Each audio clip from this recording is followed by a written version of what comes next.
Well, hello, friends, and welcome once again to Syracuse Basketball Postgame, presented by Krause Health.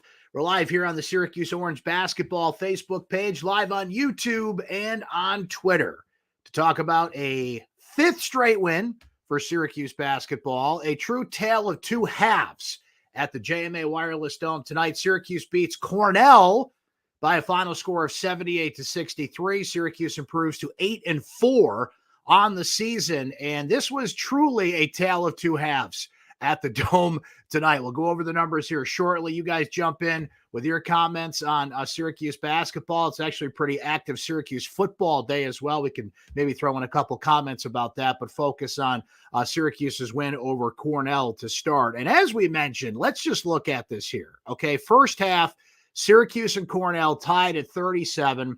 The Orange shoots 13 of 30. That's 43%. Cornell shoots 15 of 34, 44%. They're 7 of 22 from three-point range. Cornell set a program record, by the way, in terms of three-point attempts in this game. They're hanging in there. They're out-rebounding Syracuse 24-15. Syracuse had turned the ball over a bunch in the first half. That's something that Cornell had really taken advantage of this year. Points off turnovers. They get 10 in that first half, but Syracuse converts points off turnovers into 19 themselves. So Cornell was turning the ball over a little bit. So it was a messy first half for the Orange. Didn't look good. Cornell at one point was up by 11 points. But then we got to the second half, and Cornell could not hit water if they fell out of a boat. 10 of 42 shooting overall. They put a few of those in towards the end of the half, made somewhat of a run to make this respectable. Syracuse outscores Cornell in the second half, 41-26, and it was on from there. Joe Girard leading the way for Syracuse in this game tonight as we look at some individual numbers from this one. 19 points on the night for Girard. Jesse Edwards, another double-double. Jesse actually had to leave the game for a little bit. He had a nosebleed. They were attending to that, but he still gets 11 points and 11 rebounds. Judah Mintz had a rough first half, bounced back in the second half. He ends up with 14 points on the night. Chris Bell with 13 points, and get ready for this, guys, 5 rebounds. Jim Boeheim's called out Chris Bell a bunch, particularly after the Monmouth game on Monday night, saying you can't keep playing players that don't rebound at that position. Well, Chris Bell came to play tonight, a season-high 5 rebounds for him. So there you have it, 5 guys in double figures for the Orange and a much better second half. And non-conference play is over. Starting Tuesday night, it's all ACC all the time for Syracuse. Pittsburgh will be first up in full-time ACC play. Syracuse has an ACC win in the books already against Notre Dame, as we know, part of that 5-game winning streak that they're on at this point. So, look, the Orange bounced back. It was a rough start for sure. Let's jump in and see what your comments are on this one. Jeff says a solid team win for the Orange. Greg notes the great defense in the second half. That certainly contributed to Cornell's just cold, to say the least, shooting in the second half of this game. They just completely fell off. And this is a Cornell team that's fifth in the country in terms of pace. They shoot a lot of threes. They ended up on the night. Let's jump back into the numbers here. Cornell ends up from three-point range, 13 of 48. 48 was a program record in terms of three-point attempts. You go 13 of 48 from three-point range. It's usually good news, but obviously with how poorly they shot overall in this game, 25 of 76 overall, 32%. Syracuse ends up at an even 50% in this game at 29 of 58, 13 of 16 at the free throws matter line. Cornell does end up out-rebounding Syracuse 45-39, so that's something that Syracuse has to work on. But when you got Bell rebounding better, Betty Williams played better in this game. We mentioned Judah Mintz bounced back from what was a rough first half. Symir Torrance had to come in for him a little bit. Jesse Edwards gets back into it after getting knocked around a little bit, hit in the nose. So certainly a good win for the Orange. Dale notes it here, though, as always, lethargic early on. Nothing went well, but when they got active, everything picked up. Yeah, Syracuse is just, I was looking at it a little bit, and let me bring it up for you guys here. So let's just look at how the first half has gone in Syracuse's last few games. Syracuse led Monmouth at halftime 42-40. They actually led at Georgetown, or against Georgetown, 45-34. They blew out Oakland, so that wasn't a problem. It was a 35 all game at halftime against Notre Dame. So that covers the winning streak for Syracuse, 37-37 in the case of today. They lost to Illinois big. They were down 7 at halftime there. They lost to Bryant by 1. They were down by 12 at halftime in that game, and they beat St. John's and led at that game 35-29 at the break. But it does seem that this team has a tendency to start slow. As Iris notes here, a second half team, 100%. Michael notes, who knows where we are at halftime without Joe Girard scoring. Girard had a real rough stretch there where Syracuse was losing, and he had 3 games in a row where I think he had a total of 9 points. He's bounced back from that. He's been as consistent as anybody for this team. Brian notes the forwards starting to rebound, and that is encouraging. Now, that's got to continue, Brian, because, Chris Bell has been completely absent from that. Let's look at Benny Williams' numbers there. Forgot to note that on the rebounding front. So Benny tonight, because he was called out by Jim Boeheim after the Monmouth game as well. Benny Williams had 5 boards as well. So he and Chris Bell tie to be the second leading rebounder on this team behind Jesse Edwards, who I see they actually gave him an extra rebound here. He had 12 rebounds in this game to lead the Orange. It's good those forwards got involved in the rebounding front because Jim Boeheim was about ready to explode. Blake notes here that Malik Brown came off the bench and had a nice game. Let's tell you how nice of a game Malik Brown did because he deserves a shout out. 4 points, 4 rebounds for Malik. He had 13 minutes, gave Syracuse a little bit of a lift when the rebounding wasn't quite there for Syracuse in the first half. Dale says this shows that they can be good when they're active, share the ball, and their shots. Michael says Bell's best game as a freshman. He needs time. I think that Chris Bell could be one of the best players on this team next year. You see the potential. He can shoot the 3. He's just got to get better at other aspects of the game. Athleticism is there. Obviously, they believed in him enough to put him in the starting lineup and keep him there. I didn't think he was going to start this game, frankly. But look, this is something that our friend Mike Waters noted earlier this week, that Jim Boeheim just doesn't change a starting lineup. The last time that Boeheim did that, and it was not injury related, was the 2016-17 season. That's a long time. Joe, happy holidays to you, my friend. Starting to look like a team, and that is encouraging here.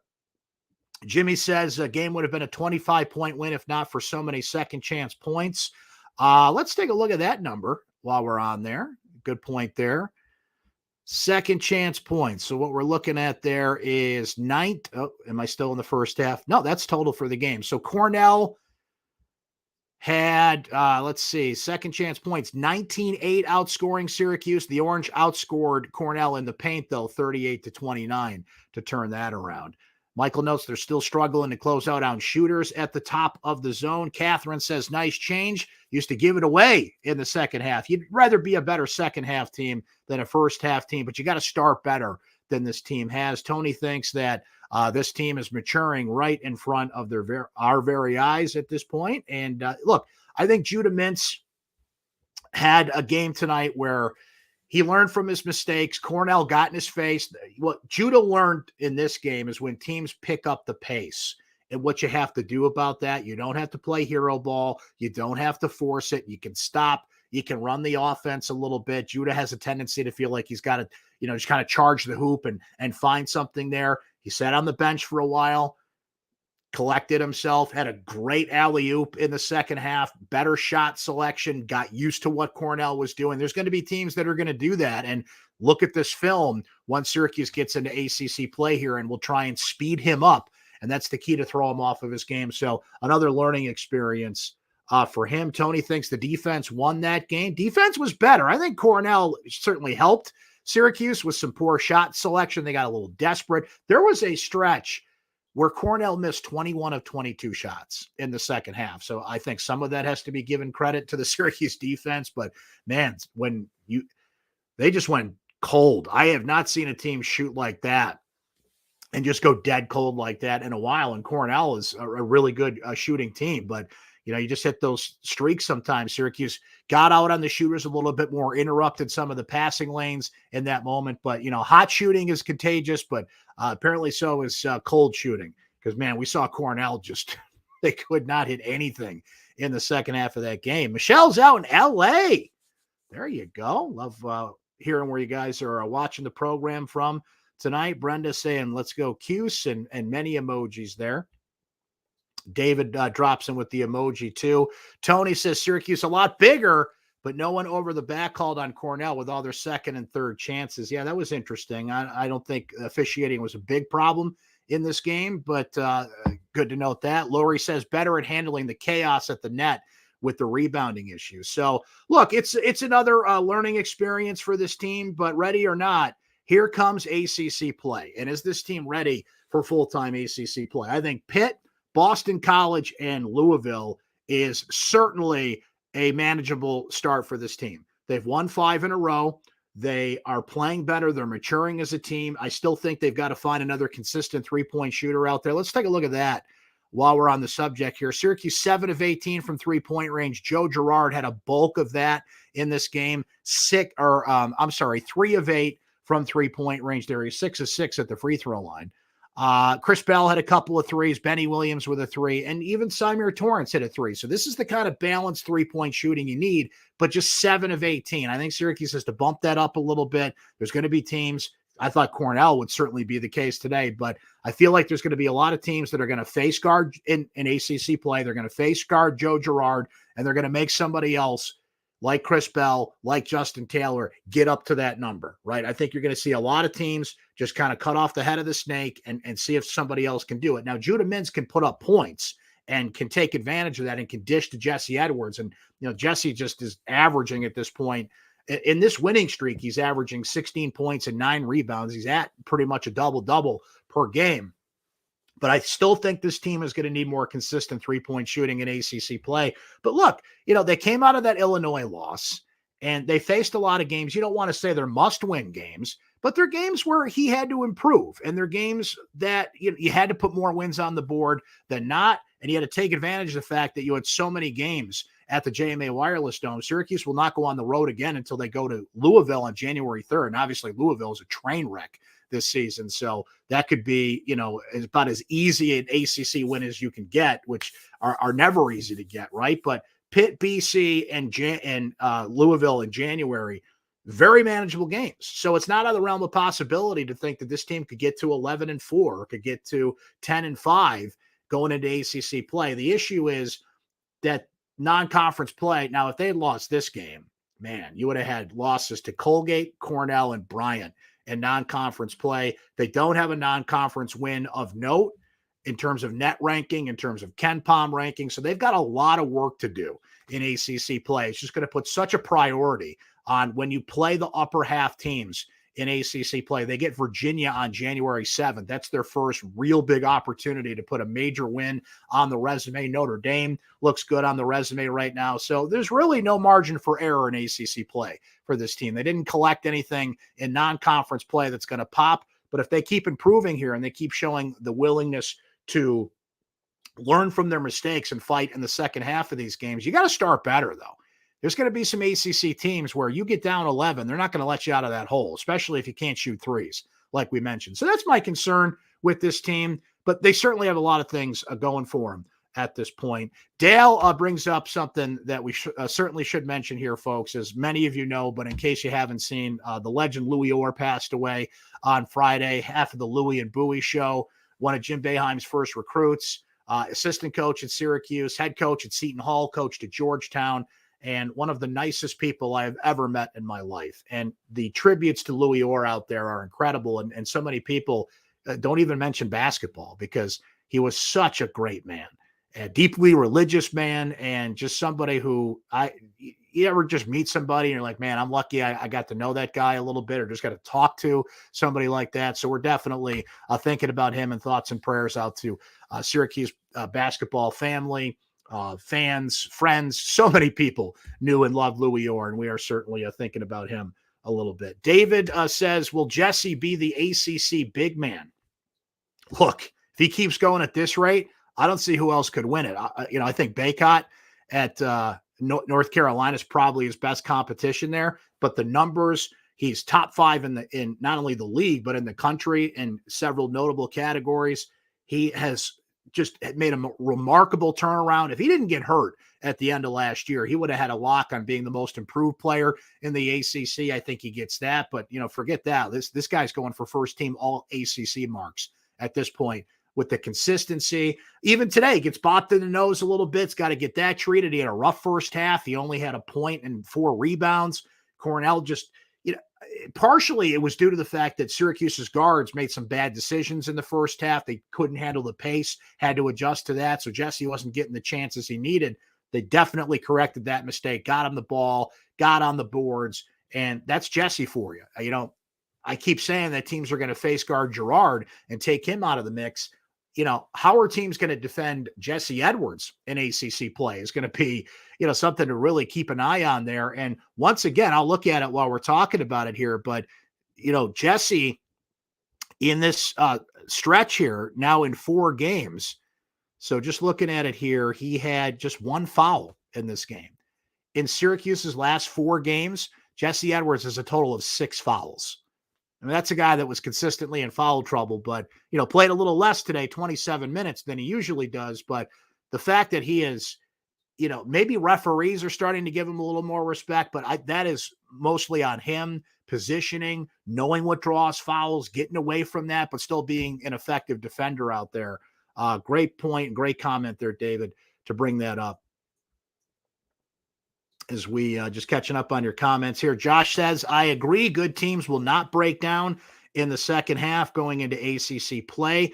Iris notes, if Jesse didn't get hurt at the end of last year, we would have made the tournament. I don't know about that. I think they would have been more in the conversation to make the tournament, but they had kind of the same problem last year. They had a lack of quality wins, right? And I think they would have certainly gone into the ACC tournament with more of a chance. Like last year, obviously, they had to win the tournament just to get in. I think they would have had a little bit more momentum. By the way, Iris, Jim Boeheim agrees with you. Like, he thinks that team would have made the tournament if Jesse was there. I think they certainly would have avoided a losing season if Jesse was healthy and would have been at least more in the conversation going in. I'm not sure if they would have made the tournament because they just got a little too behind the 8 ball, but I certainly would have avoided Jim Boeheim's first losing season. I'll meet you in the middle there. David also notes Bell's starting to show some good shooting form. That's why he's out there.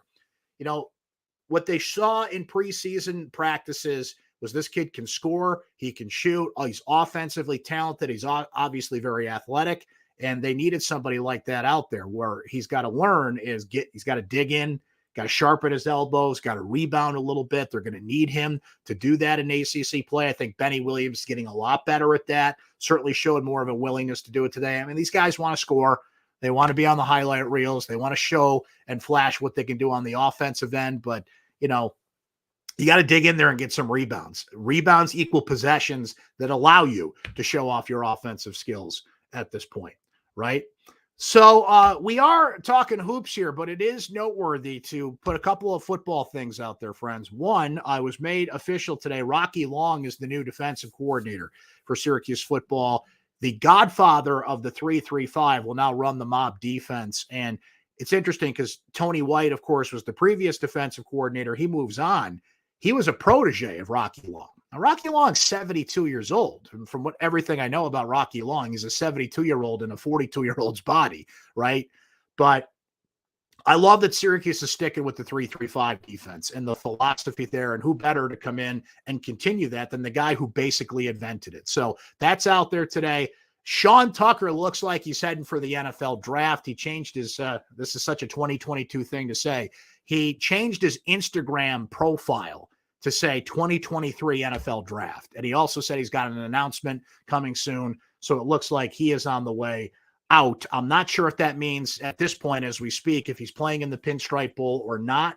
I'm not sure about that. I would imagine he wouldn't. Typically when these guys declare for the draft, they don't. But we shall see about that. Maybe we'll get one more game from Tucker before he moves on to the 2023 NFL draft. But a couple of football things looming out there. Not only football, but as Michelle notes here, football. What a week for Syracuse men's soccer. And I'm actually now seeing that the Sean Tucker news is official.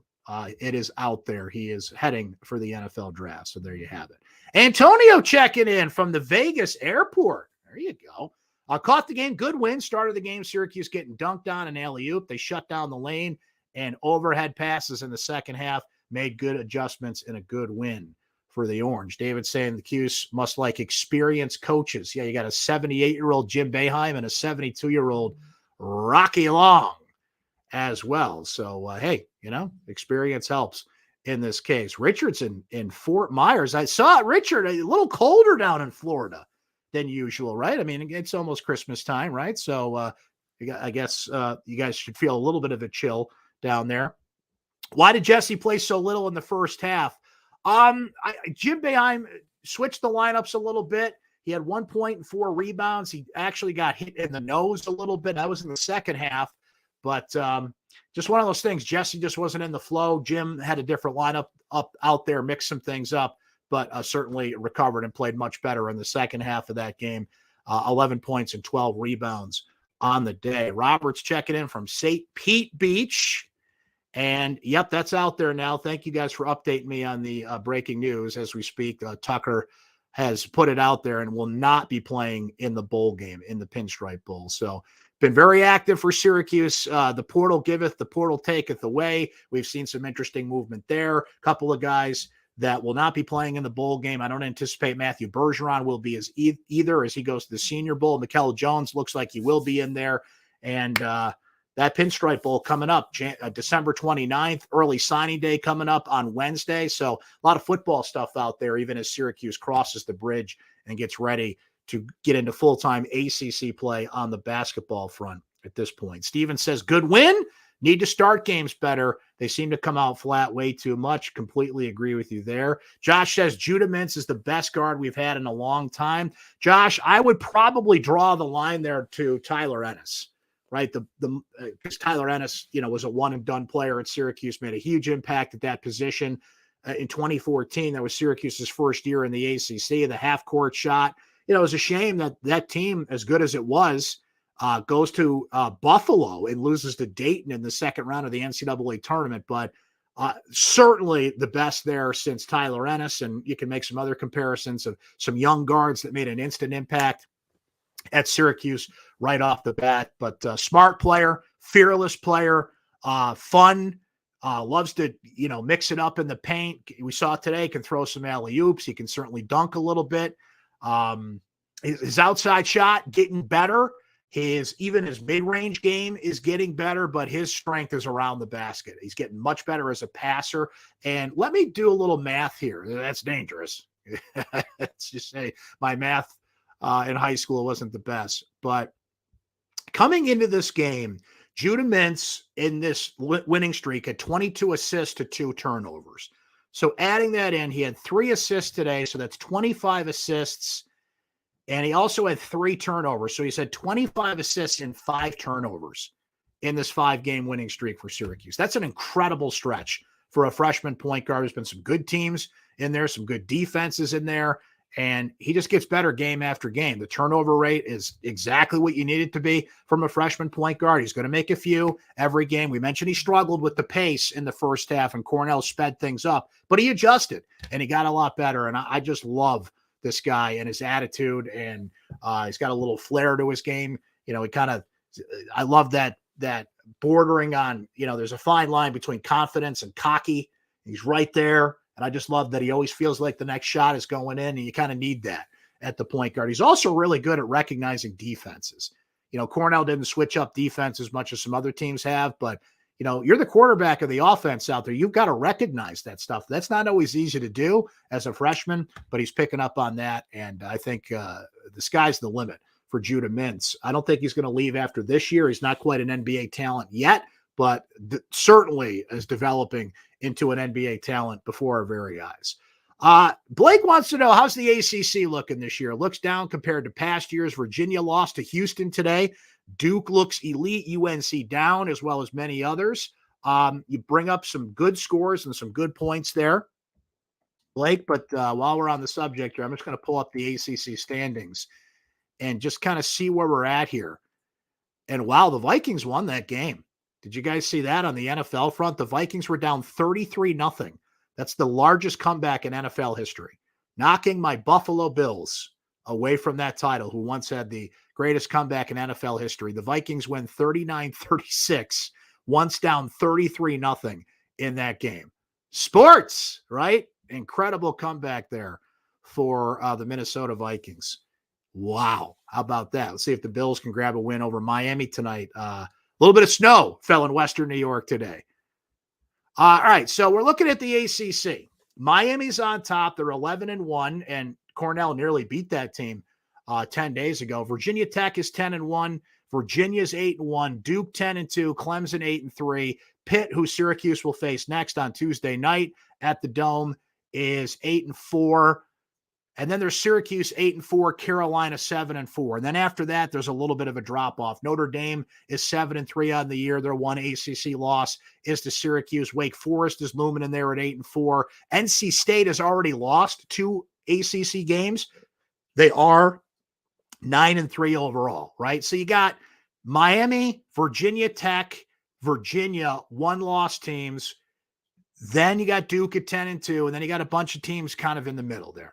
Right. So it's going to be so important for Syracuse when you play teams like this, when you play the ranked teams or the upper half ACC teams, you got to grab as many wins as you can and avoid as many banana peels against the bottom teams in the league. They play Boston College on New Year's Eve. That's a 6-6 team. And then, the teams that find themselves at the bottom of the league, you can't lose. That's the problem with what we're seeing after what Syracuse did in non-conference play. Look, they've won 5 in a row. They're 8-4. That's great. But the net ranking is so important. The selection committee looks at your whole resume, and Syracuse's non-conference resume, there's just nothing there. There's nothing there at this point. So, and they won't have anything from that because non-conference play is obviously over. So the ACC is an interesting league. There's a whole 2 months to go here. And look, if Syracuse can pile up some big wins and kind of tread water and be right there and be one of those Syracuse teams that, year by year, it feels like they're knocking on the bubble here. Who knows what they can do? But my fears are this. They don't have enough three-point shooting. They're not consistent enough defensively. They've got to start better than this. You can't keep lagging out of games because better teams will bury you. And what teams are going to do to defend Jesse Edwards and, what young guys do in ACC play, right? These are a lot of young players. I mentioned how much Judah Mintz is improving and some of these young guys are getting better, but the ACC is a whole different ballgame, right? They played some good teams in non-conference play. They got a sense of it and a taste of it, but it's a grind, man. It's certainly more of a grind than non-conference play is, and how they handle all that is going to be, I'm as fascinated as anybody. But look, they made up some ground here after that terrible loss to Illinois, losing to Bryant, and a couple of games in non-conference play. They had 2 straight overtime games. They win one against St. John's, but beat Richmond, and lost to St. John's, right? If I'm not, let me double. Yeah, they lost to St. John's earlier. My fault on that. I mentioned they beat St. John's earlier. But, ACC play, here we go. Pitt Tuesday night, Boston College New Year's Eve. Those are both at home. Then Syracuse goes to Louisville on Tuesday the 3rd in 2023. Then, see, this is what I'm talking about. Look at this stretch, and this is right at the beginning of ACC play. So you got to take care of business in those 3 games that you can certainly win. Pitt, Boston College, Louisville. So let's just say, for argument's sake, you're 3-0 in the league. You're 11-4 at that point. Now you go to Virginia on a Saturday, home against Virginia Tech, who's one of the top teams in the league, home against Notre Dame. So 2 of those 3 tough games are at the JMA Wireless Dome. Got to take care of business there, right? Short turnaround after that Saturday, January 14th game at home against Notre Dame, you go to Miami, the top team in the league. So look at that. We were just looking at the ACC standings. Syracuse is going to play Virginia, Virginia Tech, Notre Dame, and Miami all in a row, including a 2 and 3 game stretch against Notre Dame and Miami.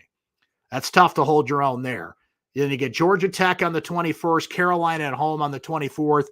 And then they have another 2-game stretch to end the month of January at Virginia Tech on Saturday the 28th, home to Virginia on Big Monday. So they play 2 of the top teams in the league back-to-back twice in that Virginia stretch. So ready or not, here it comes, friends. You ready for league play? Let's do this thing. What do you say we end there for tonight? Appreciate you guys coming by. As always, we'll be right back at it Tuesday night, Syracuse and Pittsburgh at the JMA Wireless Dome. That is that's a late one. I just realized that. I just looked at the schedule. Okay. I'll buy some extra coffee at Wegmans this weekend. 9:00 tip time between Syracuse and Pitt. But, I'll be here Tuesday night, pardon me, because Uncle Brent loves you. Late one coming up, but the beauty about this show is you guys watch from all over the place. We got people watching from the West Coast all over. It might not be so late for you. So who cares? It's the internet. Time doesn't matter, right? We'll be here after the game regardless. 9 o'clock tip time on Tuesday night. So come on by, hang, be with us here. And that's the next time we'll talk Syracuse basketball with you, presented by Krause Health on Syracuse basketball postgame. Lori loves it. Those California fans, they love those early tip times, right? Robert says, bring the lattes. Oh, yeah, that's for sure. Bring the Mountain Dew. Let's go. Michelle, too, on the West Coast. She'll be up Tuesday night. We'll be here. And that's the next time we will chat. Thanks for coming by tonight, though. Enjoy the rest of your weekend. This has been Syracuse Basketball Postgame presented by